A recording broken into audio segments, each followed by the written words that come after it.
Hello, everybody. What is going on? It's your girl Rose and friends back at it again with another stories from the Savagelands video. If you guys haven't watched the last episode, what the hell are you guys doing? Go watch the last episode, then go check out this one. But in case you need a quick refresher, the Moon Shadows continued their 2-month journey. We kind of accidentally speed ran through it. They ran into a bunch of crazy shit on their travels, including a burning village with some cult members, a traveling salesman who was under the influence of the cult of rust for a brief moment, um, and just a bunch of other crazy stuff. And they now stand at the edge just before the permanent mana storm that is surrounding the facility where Locarius and the Lord of Rust are. If you guys like what you see, make sure you leave a like, you comment, you subscribe, and you ring that bell, ding, ding, ding, and join the notification station, the whole shebang, shaboodle, the whole kit caboodle, if you know what I mean. With all that out of the way, last session also, my players leveled up. So we're going to go ahead and go through, starting with Church, then Rex, then Hugin, then Max, and then they're going to tell you guys what they took their levels in. Starting with you, Church. So I would have taken my next level in Monk, but my impulsive ass found out that Arcane Archer fighter subclass became available. So to make Church even more unstable and funny, he now is an Arcane Archer in fighter subclass. Oh boy. All right, and for those Meaning who are he has. I'm so sorry. You Sorry, first. go ahead. No, you first. No, you. No, you. Okay. For those watching at home, what does Arcane Archer Fighter subclass give you? So glad you asked. You can choose from a few different types of arrows. Church's insane head decided to take the bursting arrow, which are exploding arrows, and then seeking arrows, which for any D&D players watching this video, if you know what magic missile is, congrats, you know what the seeking arrows are. Oh boy. All right. Yeah. So, I will, as I said off camera, I am totally fine with Arcane Archer working with firearms. However, any resources do not change. So if you have a limited use of arcane arrows, obviously they change to arcane bullets, but that stays the same. All of that fun stuff. Anything else you would like to mention about your character? Nope. All right. Next up, we've got Rexius, the Paladin Barbarian multi-class, no longer a sorcerer as of a few episodes ago. You guys should totally check that one out.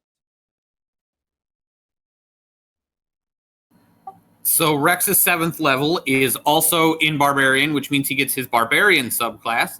So he has chosen Beast Barbarian. Ooh. Because we are Seps. It's time to brawl. I don't get that reference. It's a reference to any game made by EA Sports. So they go, EA Sports. It's in the game. Okay, I knew that. Yeah, I just made it more fitting for Rex because Beast Mode. Okay. I thought it was like a reference to a movie or a show, because you know how many times we all make pop culture references and shit. That's valid. I will also say that Rex is looking towards the future at these immediate battles. He's hoping after dealing with the Lord of Rust, he can just go home, take a nap in his office, figure out what he's going to do with his life for a while. He's hoping this is the last time he has to rage for quite some time, because I don't know if any of the audience members have picked up on this, and if any of my fellow players have, they have not mentioned it. But Rex actually does not enjoy using his rage. He finds it uncomfortable and feels like it brings a side of him out that he is not particularly fond of. Ooh, very, very good character development there. Anything else you would like to bring up about your character?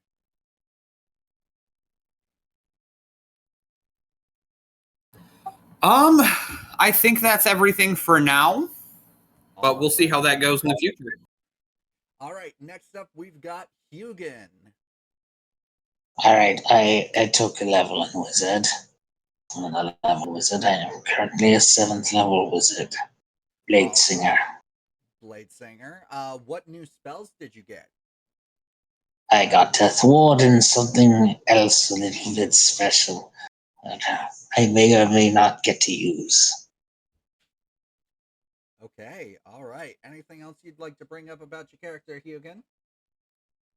He really hopes that he's successful in this. Because if he's not, he's pretty sure he's going to die. And, well, and he's worried. I can definitely see that.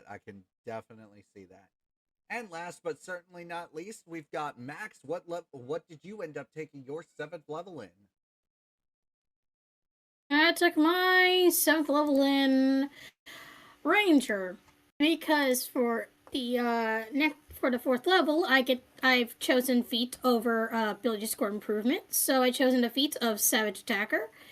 It's an origin feat. It said it gives me basically you trained to deal with particularly damaged damaging strikes.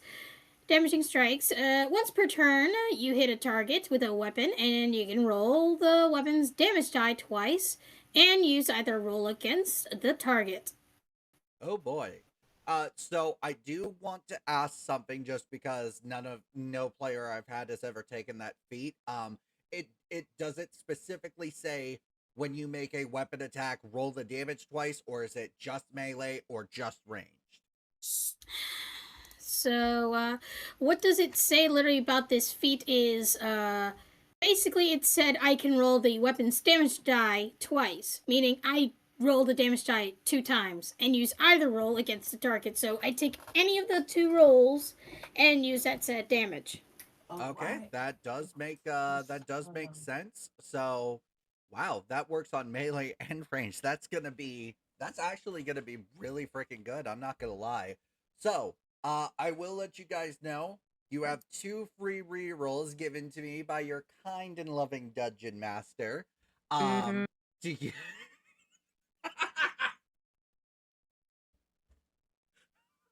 The timing of that was perfect.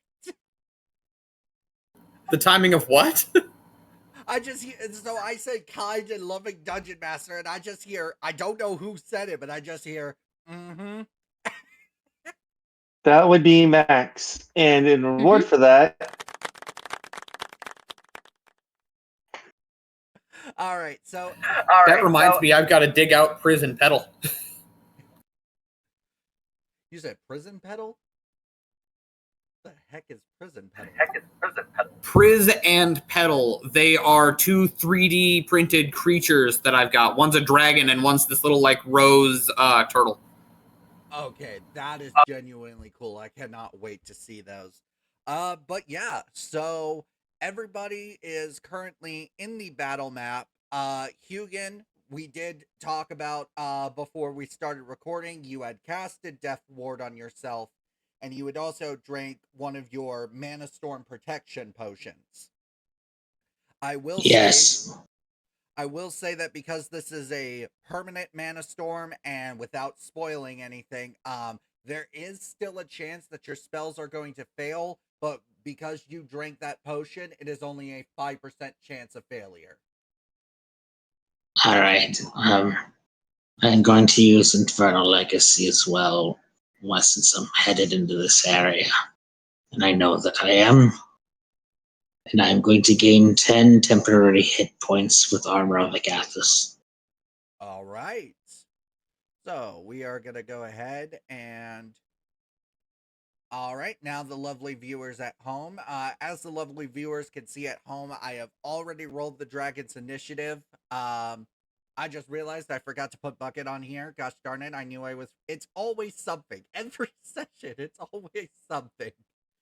All right. So I'm going to have everybody go ahead and roll for initiative first, and then we're going to do the whole, describing what y'all see, all of that fun stuff.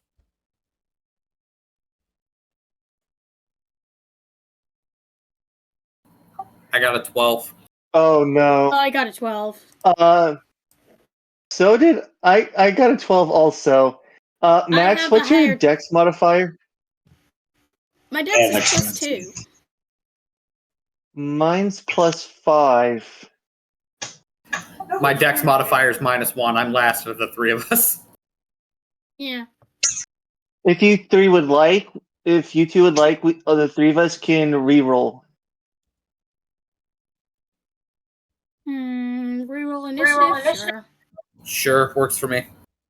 I did not like my reroll. My reroll is the same as my previous roll. I What? got 14. Church with the 14. I'm dead last, so I'm just gonna stealth this entire thing and die. All right, and then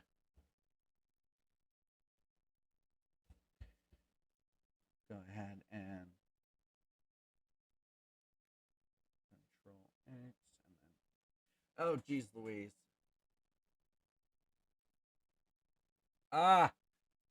I'm dealing with such a tiny freaking thing. Okay, there we go. There's a little. Okay, there we go. And then, all right.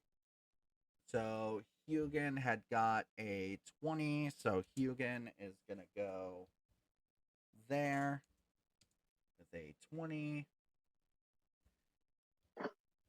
and then go ahead and do that, and then Control V.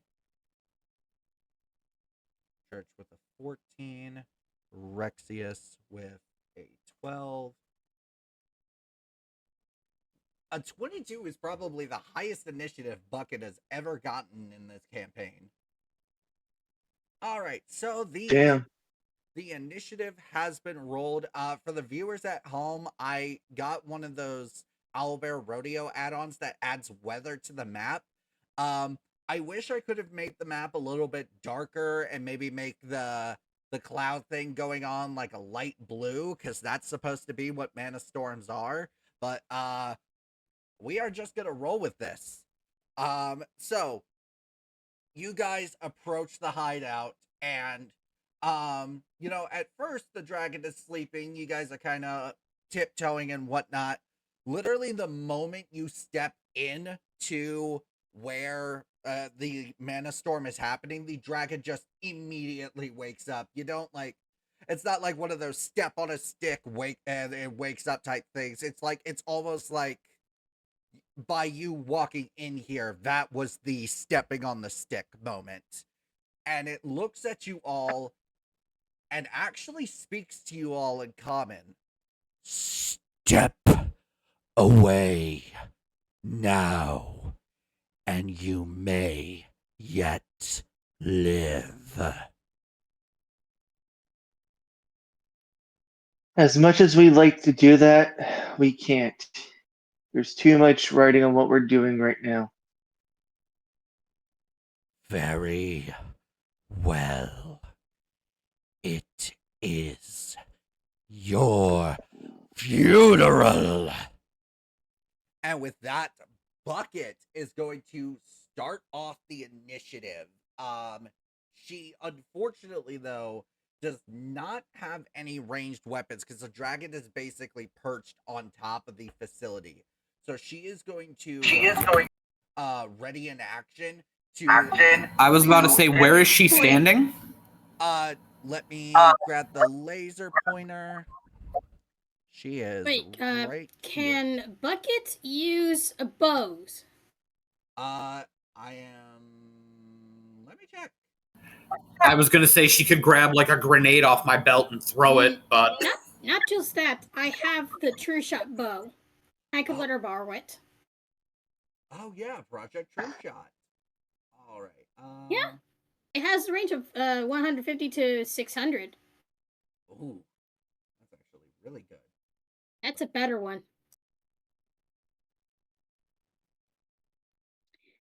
And it's a ranged weapon. Can she use ranged weapon? Is she proficient in that? That's what I'm trying to figure out. You would think it Yeah, would be... it's a martial weapon. Can she use martial weapons? Oh yeah, barbarians can use martial weapons. So I hand her the Project True Shot. All right, Project True Shot. All right, so let me just, because I know I made it a +1 longbow, so that is what I will go ahead and add to her sheet. All right, so Max, you tossed Bucket Project True Shot, and she tells you thanks, and she pulls back the string to make the first shot, and yeah, a 25 is definitely going to hit. So rolling 4 damage. All right, the dragon is going to go ahead and take 9 points of damage. So let me subtract that from its HP. And then she has 2 attacks. So she will grab another arrow and do the same thing. 17 is unfortunately going to miss for Bucket. So unfortunately, the second attack did not go through. But that is Bucket's turn. Round 2 is Hugin. Right. I see this dragon. It is definitely metal made of rust and all those horrible things. I immediately fire a little tiny object at it. It needs to make a dexterity save. Oh boy. Dexterity saving throw. Yes. Die. Does an 11 save? No, it is not. So it is taking 28 fire damage. Oh boy. As a bonus action, I am going to use Blade Song. All right. Bonus action Blade Song. All righty. Anything else you're doing with your turn, Hugin? Let me see here. Yes, I believe I have some movement that I can do. All right. I don't see Ratatosker, so. Oh, I keep freaking forgetting to add your animal companion, so we are gonna go ahead and For this battle, Church would have sent Simmons back to the city. Okay, I definitely understand that. I'll go ahead and remove his token from the map. All right. We'll just you know what? Because Ratatosker is a squirrel and squirrels like to live in trees, we will go ahead and make Ratatosker the little leaf icon, and then gonna go ahead and remove Simmons from the map. All right, and then Hugin, you said you had some movement, correct? Yes, I'm going to move. Let's see here. There we are. I made to magnify.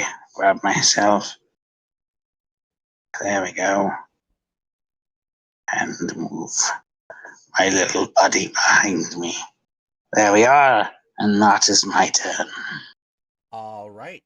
Now it is the Rust Dragon's turn. It is immediately going to flap its wings and oh, give me just one moment. I need to look at its fly speed. Okay, yep. And then get out the handy dandy ruler. Okay, so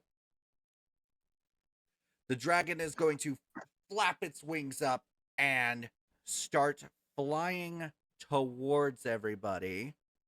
Get him centered for a moment. The light blue ring around the dragon is going to, you know what? I'm going to go ahead and remove the weather because it is starting to become a little bit of a nuisance. So we're going to remove weather, but see, that's a lot better. Wow. Okay. All right, so light blue ring around the rust dragon means that it is in the air right now, and then it is going to 30-foot cone. Okay, I got the wrong thing. I was like, wow, that is a weirdly shaped cone. All right, so 30-foot cone breath weapon attack as you see it begin to exhale large amounts of rust. I need everybody to make me a Constitution saving throw, DC 14. Everyone that's not in the cone, correct? Everyone that is in the cone, so basically aside from Church and Bucket, so everyone else needs to make. And let me zoom in on Reddit. Okay, Ratatosker is technically in the cone, just barely. So Ratatosker will also need to. Okay, so I rolled 20. All right, so I need to make a save, correct? I rolled 21. Yeah, con. Natural 20. All right, give me one second. Dirty 21. Dirty 21. All right, so I need to make my Constitution save. I will do that right now.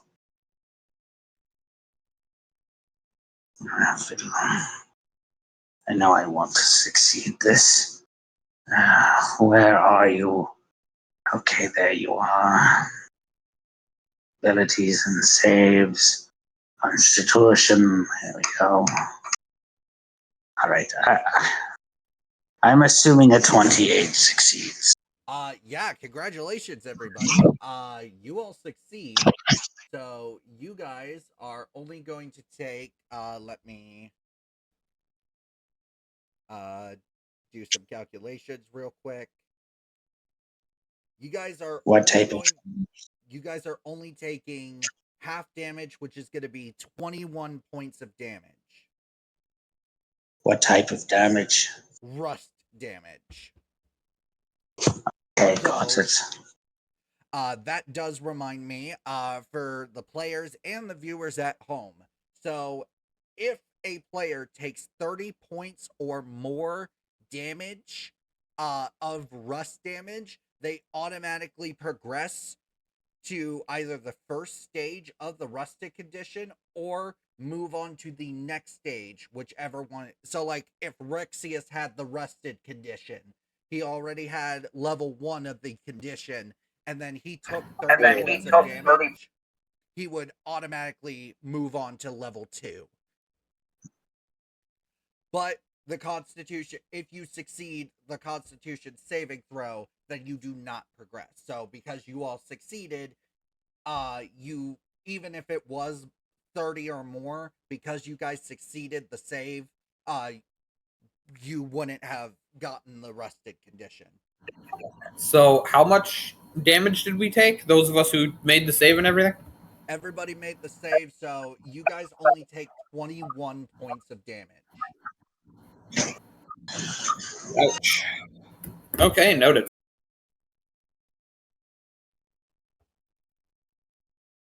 Now I'm gonna go ahead and... Alright, so now I'll go ahead and get rid of the cone effect. And at this point, the dragon is just continuing to beat its wings. It is 20 feet above you guys. Well, not like directly above, but it's 20 feet in the air.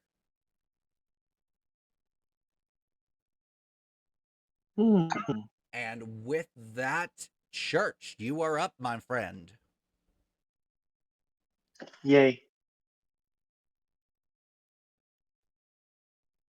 What looks like fun for... Oh, do I even have to ask myself?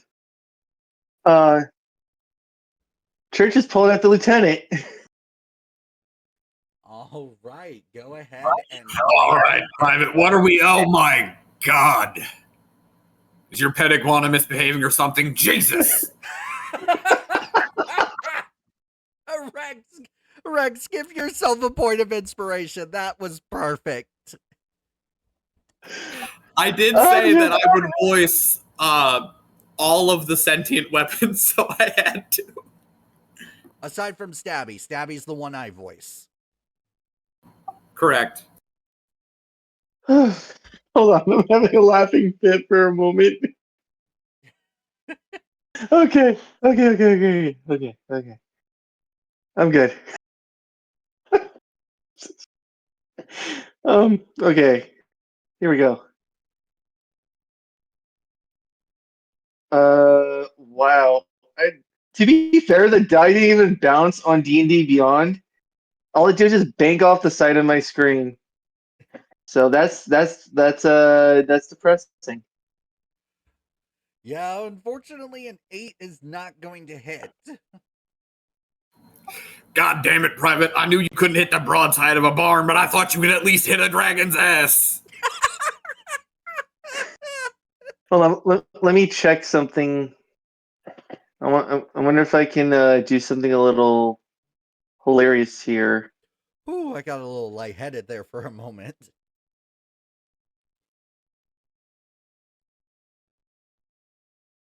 Yeah, this could work. I'm going to arcane shot. All right. So it's been a hot freaking minute since I or any of my players played an arcane archer. Does that mean Unless you're gonna go ahead and re-roll the attack, or hold on, I've only been using this in Baldur's Gate 3, so I've never tested it out on this. oh shit. Okay, so not gonna fly. So never. Oh wait, I do have action surge though, Oh god. so I can actually technically rewind and. So I don't know if it's rewind or I just gotta mark. do it again. I like to use the term rewind instead of do it again because it makes it sound funnier. Yeah, fair enough. Valid. Okay,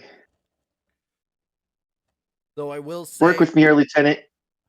I know I'm private, but you gotta work with me here. I will say, so action. So one of the 6 charges has been expended from the rocket launcher.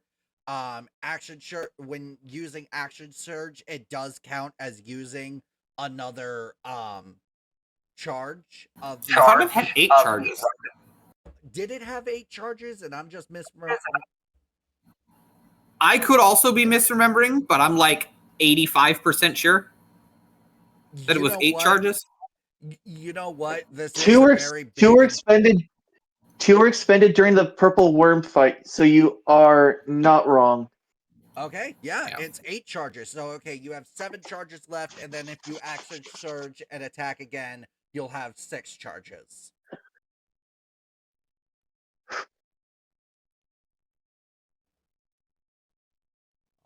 All right, dramatic suspense. 22 22 to hits. hit. Okay, hold on here, because I have to mark off.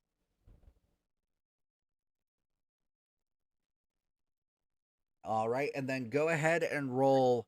I believe I said the damage was going to be 2d12 for damage. Yes. Well, Private, I'm at rereading least something this right time quick. you can actually manage to hit the broadside of a dragon's ass. Now, next time, aim for the eyes so I can do something. God damn it. Okay, so within this attack, I'm engaging the bursting arrow. So immediately after the arrow hits the, in this case, rocket, for those of you watching this, uh, hits a creature, the target and other creatures within 10 feet. Unfortunately, this thing is 20 feet up in the air, so nothing else for it to hit. Also takes 2d6 force damage. All right, so go ahead and. So, All right, so the 2d12 for the damage, and then 2d6 for the force, and then let me know what the grand total number is. rolling now. Let me just make sure. Okay, yep. So that's going to be 16 on the rocket, 4 on the force. So grand total 20. Smile, you big ugly iguana. Miserable. All right. You guys have done some really good damage to it. Great job. So Church, anything else you're doing with your turn? Not unless I do not have a bonus action. So, no. Alrighty, so that means it is Rexius's turn. Well, God damn it, you're still up there. That leaves one thing to do, and I'm going to throw a grenade at it. And just as Rex reaches down and he plucks out the grenade, you just hear, boys, stop trying to blow things up. What did I tell you about blowing things up? I get it. Okay, the dragon's big and mean and scary, and if he's going to be a jerk, fine. But at least make sure you hit it.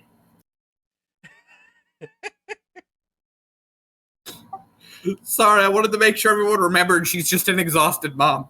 That is a 16 to hit. Unfortunately, that is a miss. God damn it, Rexius, what did I say? You at least have to hit it. Sorry, Jessica. God damn it. All right. Okay. Normally I would bonus action to rage, but since it's out of range for me, instead I'm going to use Shield of Faith. All right, Shield of Faith. Brings my AC up to, I think, 23. Damn!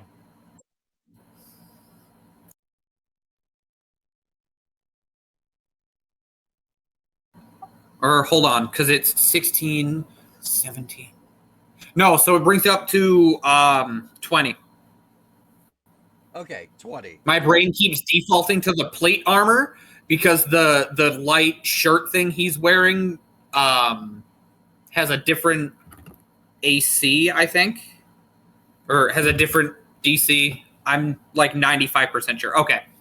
Yeah, 20. Or no, it's...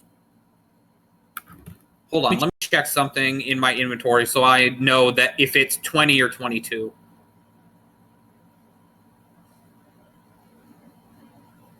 Let's see, cloak protection.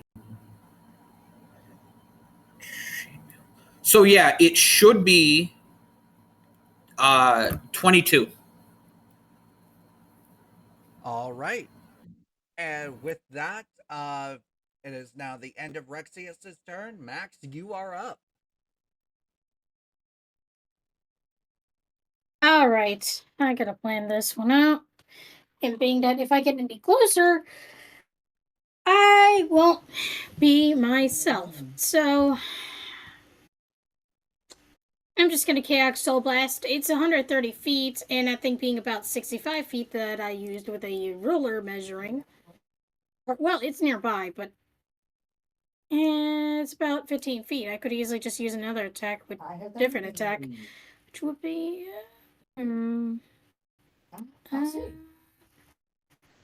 I guess no. Burning hands would require me to literally touch that thing. You know what? Just KX Soul Blast that thing. Cause why not? All right, roll to hit.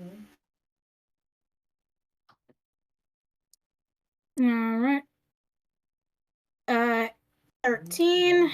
I know that don't hit. 23. The 23 does hit. Go ahead and roll for damage. That'd be 9. And for my bonus action, I guess I could just hide, literally just hide around that thing. All right, go ahead and roll stealth. I roll at advantage, because I have that thing automatically at advantage. 15. It will definitely see me, but if it does not, I succeeded. All right. Yeah, no, it does not see you. All right, so. Cool, I can't wait for sneak attack. Oh, yeah. Top of the round, round 2. Starting off with Bucket. Let me go to her character. She is going to, since she can't rage, She is going to once again go ahead and shoot with Project True Shot. And she, for her first attack, got a 23 to hit. That hits, rolling for damage. 5 points of damage. And then second attack, rolling to hit. 14. That one's unfortunately going to miss. So that is all Bucket can do. So now it is Hugin's turn. Okay, so I am going to immediately assess the situation. We're dealing with a dragon here. So I snap my fingers and a dome kind of like thing with a little bit of like excess appears. I go behind it, and that is unfortunately going to be my turn. All right. So you are creating a dome, you said? It's like a wall of force. Okay. So essentially, like the players can like go behind it, and it just provides us cover, you know. All right. Well, I will go ahead and create said dome. Oop. I'll put it where it is. There's a way in and out of it. It's just that the creature probably doesn't know that it's been created, but it will provide us cover, you know, Yeah, for sure. because it's better than being in a wide open space with a freaking dragon. That is very much true. All right. So Yes. I'm going to create a text box just so that.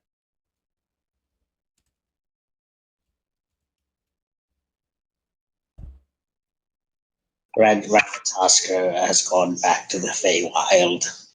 He's not. He only has 1 hit point. Oh, all right.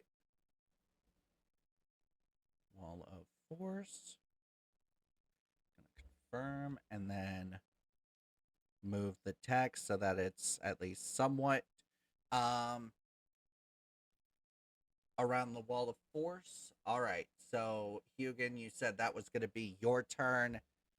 Next up is the Rust Dragon. He is going to move over in front of Church and Bucket, if I can get his little thing to frickin' snap. So I will go ahead and remove the colored ring, and he is going to do a multi-attack. 1 bite and 2 claws. The bite is going to go towards Bucket with a +7 to hit.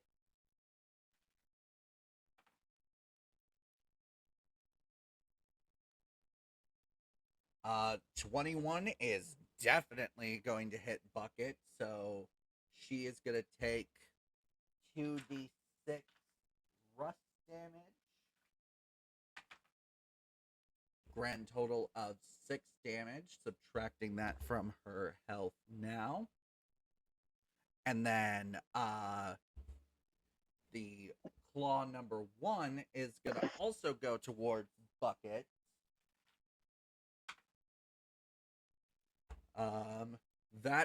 That is going to hit, and then the claw deals. All right.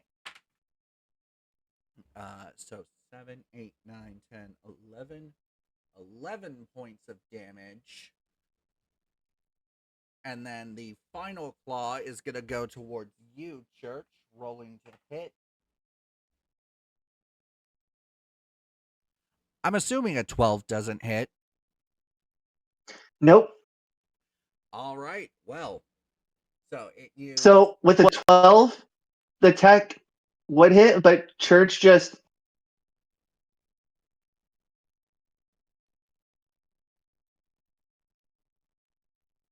If you're doing a motion, I cannot see you. I have the video tab window minimized. So it was basically like one of those hand blocks from you see in a martial arts movie, and Okay. Church just shakes his head at the dragon. So he used 20 feet of his fly speed to fly down, then did his 3 attacks.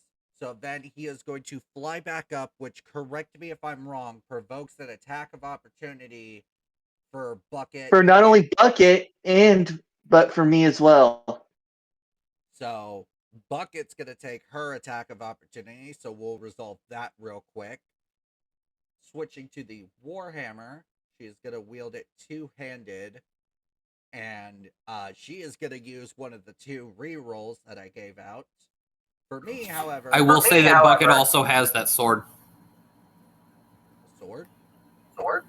Yep, so when Rex got his longsword, the sentient one, he gave Bucket his Executioner's Blade, which, again, is bigger than she is. Oh, shoot. I forgot about that. Alright, so she is going to use one of the 2 rerolls. I, unfortunately, playing Bucket, only get 2 rerolls unless one of my players gives one of their rerolls to me. So, I'm down to my last reroll. But she definitely does hit. She is wielding two-handed. So it's going to deal 8 points of damage. And then... Church, you have your attack of opportunity, so go ahead and roll to hit. Time to tase and shock. Oh boy. Shock and awe!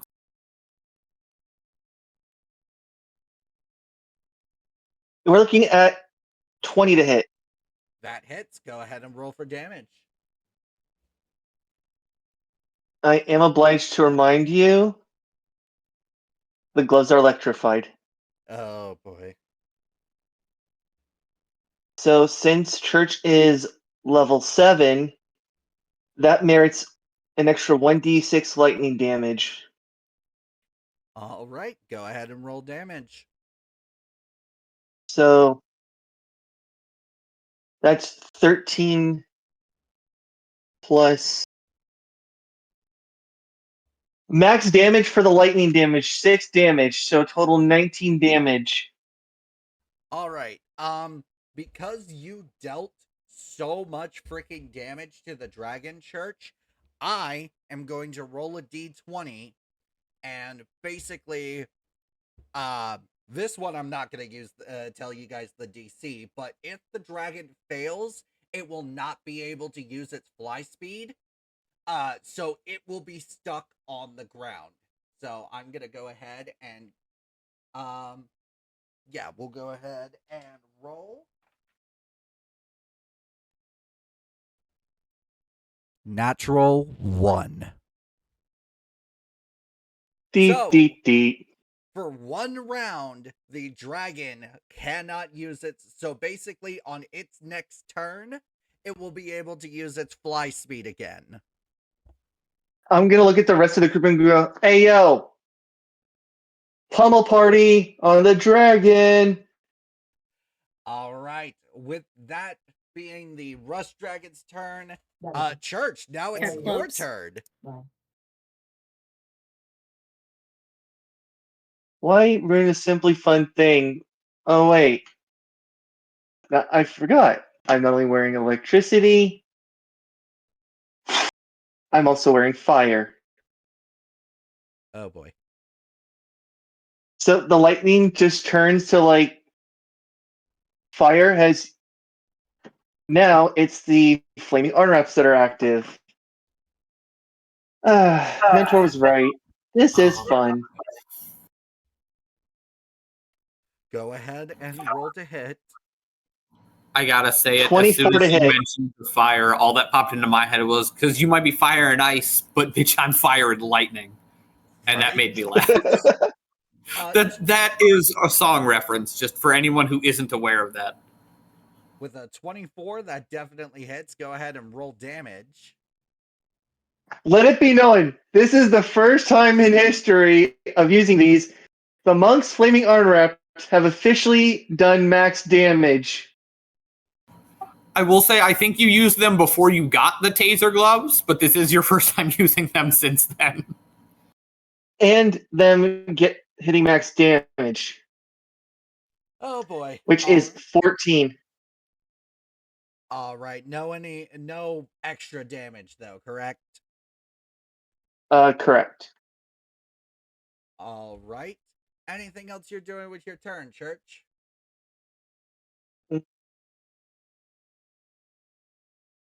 Gonna look up at the dragon and go, not so tough now, are ya? You rusty iguana.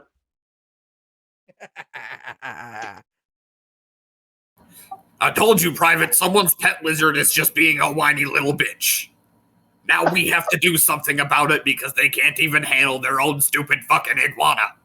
That's right, I'm looking up at you, Jeremy.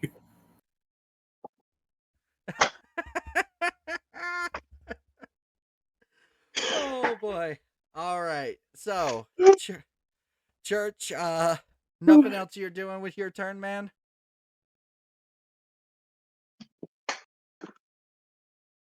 No. All right. So next up is Rexius. Rexius, I will go ahead and let you know that from where you are 40 feet away from the now grounded Rust Dragon. That is perfectly fine with me. I would like to offer you a trade, beloved Dungeon Master. Oh god. Instead of my 2 free rerolls, can I use one of them to get an extra bonus action this turn? All right, if you're cashing in your rerolls, then yeah, sure. We can go ahead and work with that. So first, I'm going to use 20 of my lay on hands to recover HP. Okay. I turn and look at the dragon, and I'm going to use my movement. Instead of to run, I'm going to jump, because with the rules as written, at least for D&D, your jump distance, without any magic enhancements or anything, is 10 feet times your strength modifier. So I have 80 foot of jump. Okay, I will just go ahead and move your little token right up next to the Rust Dragon, because you definitely got the jump. Wow. So as soon as Rex looks at it, the mark on his neck starts to pulse. I'll give you a minute to breathe. Max, that was perfect. Or at least I'm assuming That was not Max. That was Yeah, me. that was Church. Oh, that was perfect. Okay. So yeah, as soon as Rex looks at the dragon, he like grabs his chest for lay on hands, but the mark on his neck starts to pulse, this vibrant purple color, and his eyes flicker a few times. And I'm guessing it would probably be like Church would be the most likely person looking at him. It almost looks like he's not trying to do this. Something outside him is forcing it, but he goes full-blown into rage. His fingers elongate into these disgusting claws. He sprouts this massive tail, and his canines are now more similar to that of a direwolf than a human being, as he lunges at the dragon and just goes, "You're mine!" So Okay, this is what Church is doing right now.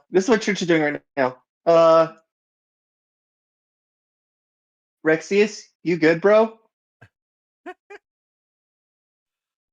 Oh, Rex, you gave up your 2 free inspiration to get this extra bonus action, but for a Totem of the Beast Barbarian, I have never seen I have never heard a description so freaking well executed. You get your 2 things of inspiration back. I literally have fucking goosebumps right now. I just needed the extra bonus action so that I could lay on hands and rage in the same turn without using my main action.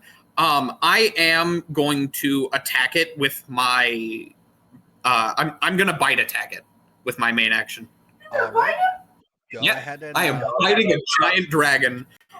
That is a 24 to hit. Jesus Christ. Okay, yep, that hits. That's it. So that is 13 damage as I sink my teeth into his eye. I've got my claws on either side of it. And I pull back. I rip like part of his pupil out my teeth, spit it at the ground and go, "I'm not done with you yet." The dragon is screaming in pain. Oh my god. Okay. Wow.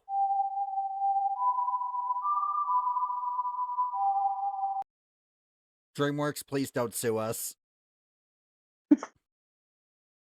And to be fair, that's befitting of No, no. to Why what's is happening that to the line dragon right funnier now. than half my jokes? It's better to think about DreamWorks and Disney. Disney will hunt you down. Fair enough. Fair enough. That was awesome though. Okay. Rexius, anything else you're doing with your turn, my friend? No, but I will say, I still have my claws like sunk into its face. So if for any reason it makes its way into the sky, I'm holding on to it. Okay, I will make a note of that. Do you not have extra attack? Sadly, I don't.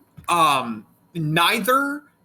I believe both paladins and barbarians get like 2 or 3 extra attacks eventually, but not until level 5. And I'm a level 4 paladin with 3 levels in barbarian. No extra attacks. Damn, so Although, close, but no cigar. actually, as you mentioned that, I do. No, because that would be a bonus action. I was about to say I didn't even take 2-weapon fighting or nothing. I took protection, so. Oh, wait, I just freaking realized something. Shield of Faith requires concentration, and you entered into a rage. Oh yeah, that. The second he went into rage, he stopped thinking about anything other than ripping this thing to shreds. Okay, so that just reminded me that, like, hey, Shield of Faith is no longer active. Oh, the faint purple glow that was over him, like a warm blanket, has now been replaced by these pulsing purple veins filled with hate. Wow. Okay. So that is the end of Rexius's turn. So Max, you are up. All right. Since I'm inside the wall of force, that is about 30 feet. I would have to run over there just to bite it, but I don't want to bite it if it's gonna turn me rested.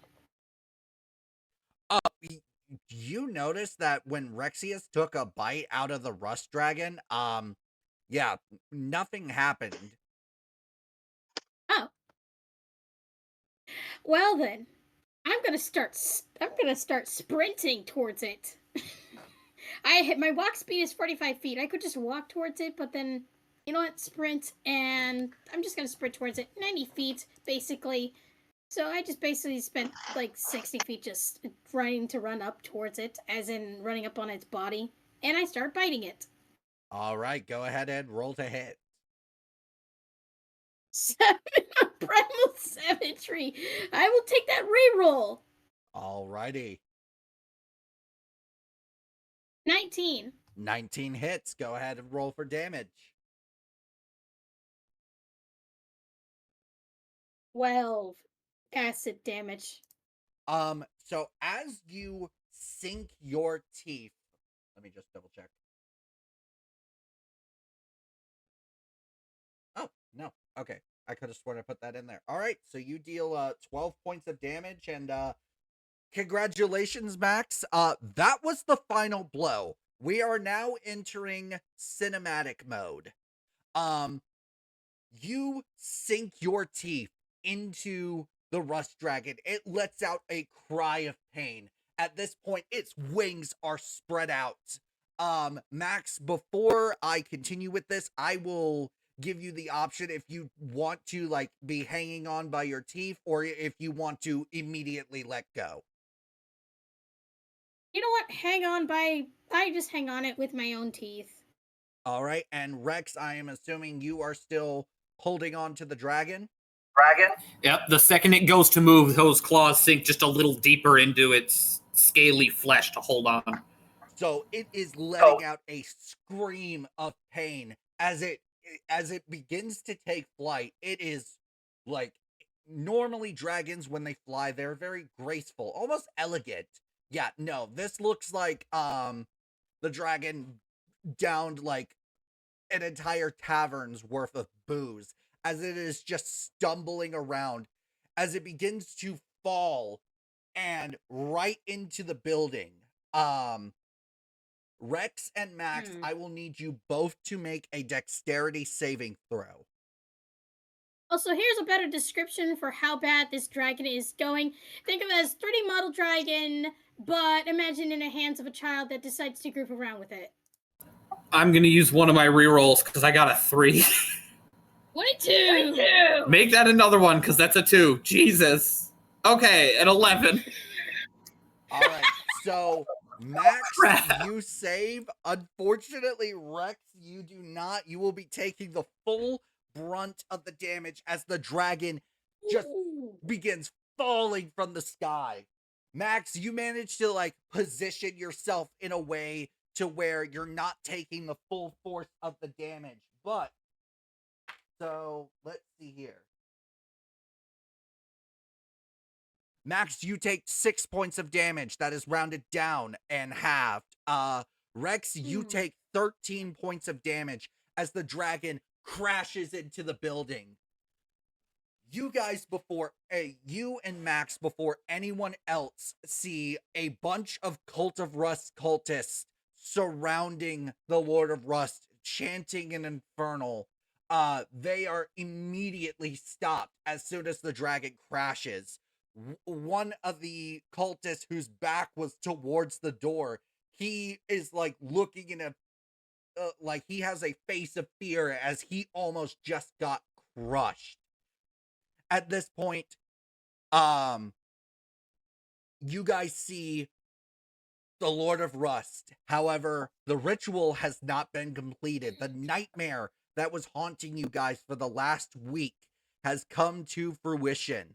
His eyes open wide, half rusted skull, half silky smooth elven flesh. He immediately breaks out of his restrictions and clenches his fist. All of the cultists that are surrounding him just perish in a cloud of rust. I was going to say when we landed, I didn't want to interrupt the monologue, but I was going to say as soon as we land and like Rex steps off the dragon, he did look over at all of the cultists, fangs, claws, the giant scorpion tail still over his head, and he looks at them and with a voice that has like, it has a growl behind it, but it sounds more like he has a large creature behind him growling. He looks at all of the cultists and he goes, "Run, please." All right. I will go ahead and roll a percentile die here. Ooh, even better.